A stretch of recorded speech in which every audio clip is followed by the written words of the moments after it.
Hello, I'm Sebastian. Welcome to Nine Nar Trees podcast. Today I will summarize and review the book.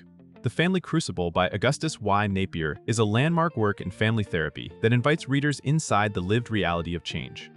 Built around a detailed case study of a family in crisis, the book shows how entrenched patterns of conflict, avoidance, and misunderstanding can harden over time and then begin to soften through a structured therapeutic process. Napier, a clinician known for translating complex psychological ideas into clear human terms, focuses less on diagnosing individuals and more on understanding the family as an emotional system. The result is both a narrative and a practical learning experience. Readers see the stress points that drive escalation, the protective roles family members adopt, and the moments when new communication becomes possible. While grounded in clinical practice, the book is written for a broad audience, making it approachable for parents, partners, counselors, and anyone curious about why families repeat the same painful arguments. It frames therapy as a demanding but hopeful process of confronting fears, renegotiating roles, and building more flexible relationships. I will give you key takeaways from this book. Firstly, seeing the family as a system rather than a set of individuals. A central idea in the Family Crucible is that a family operates like an interconnected system. When one person changes, everyone is affected, and symptoms often reflect the health of the whole relationship network. Instead of treating a single family member as the problem, the book emphasizes patterns such as alliances, distance, overinvolvement, and cycles of blame that keep the family stuck. This systems view helps explain why logical solutions often fail. Even when someone promises to behave differently, the old emotional choreography pulls them back into familiar roles because those roles reduce anxiety in the short term. Napier presents therapy as a way to map these invisible rules and to make them discussable. Readers learn to look for recurring sequences: who provokes, who rescues, who withdraws, and what fear sits underneath the surface argument. The practical value of this topic is that it reframes conflict from moral judgment to pattern recognition. That shift lowers defensiveness and opens the possibility of shared responsibility. When a family can say, "We are caught in a loop," it becomes easier to experiment with new responses, set healthier boundaries, and support change without turning it into a personal attack. Secondly, therapy as a structured encounter with emotion and avoidance. The book highlights how family therapy is not simply a conversation, but a carefully guided encounter with emotion, avoidance, and uncertainty. Families often arrive with a list of complaints, but beneath those complaints are unspoken fears. Fear of being controlled, fear of abandonment, fear of failure, or fear that closeness will lead to hurt. Napier depicts the therapist's role as active and strategic, helping family members slow down reactive exchanges and stay present with feelings they typically escape through sarcasm, silence, or escalation. This includes setting ground rules for speaking, interrupting destructive patterns in real time, and redirecting attention from winning an argument to understanding what the argument protects. The process can feel intense because it asks each person to tolerate discomfort long enough to learn something new. Readers can take away a realistic picture of why therapy sometimes gets worse before it gets better. Increased honesty can raise tension, but that tension can be productive when it exposes the real stakes and invites more direct requests for care, respect, or autonomy. The therapy frame also shows how accountability and empathy can coexist, allowing families to name harmful behavior while still recognizing the pain behind it. Thirdly, roles, scapegoating, and the cost of fixed family identities. Another major theme is the way families assign roles that simplify complexity but eventually become cages.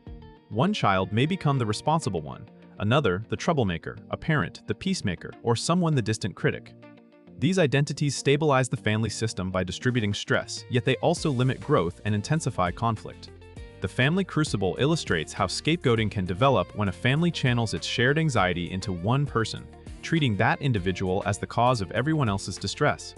This can look like focusing on a child's behavior, a spouse's mood, or a teenager's rebellion while ignoring the relational environment that fuels it. Napier's approach encourages families to ask what function the role serves, what does the scapegoat express that others cannot, and what conflict does the role keep hidden between the adults. The therapeutic work involves challenging rigid narratives and allowing each person to reclaim a fuller range of feelings and choices. For readers, the insight is both compassionate and practical. It becomes possible to reduce blame, recognize how each member contributes to the pattern, and create room for new identities. When a family loosens role rigidity, it can respond to stress with flexibility rather than reflex. Fourthly, communication patterns that escalate conflict and how to interrupt them. The book offers a close look at everyday communication habits that turn minor tensions into chronic battles. Families often communicate on two levels at once: the surface content of an argument and the hidden message about worth, loyalty, or power. A request can be heard as criticism, silence can feel like rejection, and anger can mask grief or fear. Napier emphasizes that escalation is usually predictable.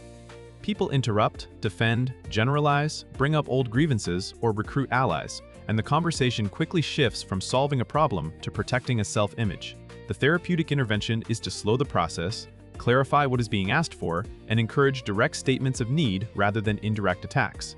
This also involves teaching family members to listen for the feeling under the words and to verify meaning instead of assuming intent. The practical lesson is that better communication is not only about politeness. It is about emotional accuracy, timing, and boundary awareness.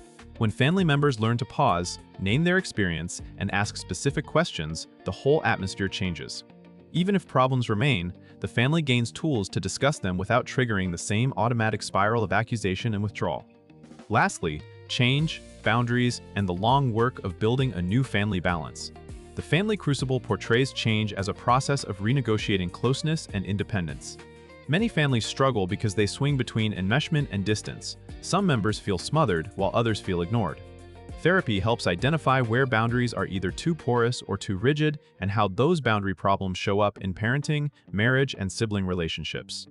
Napier underscores that progress requires more than insight. It requires repeated behavioral experiments, speaking differently, allowing different consequences, resisting the urge to rescue, or tolerating a child's frustration without panic.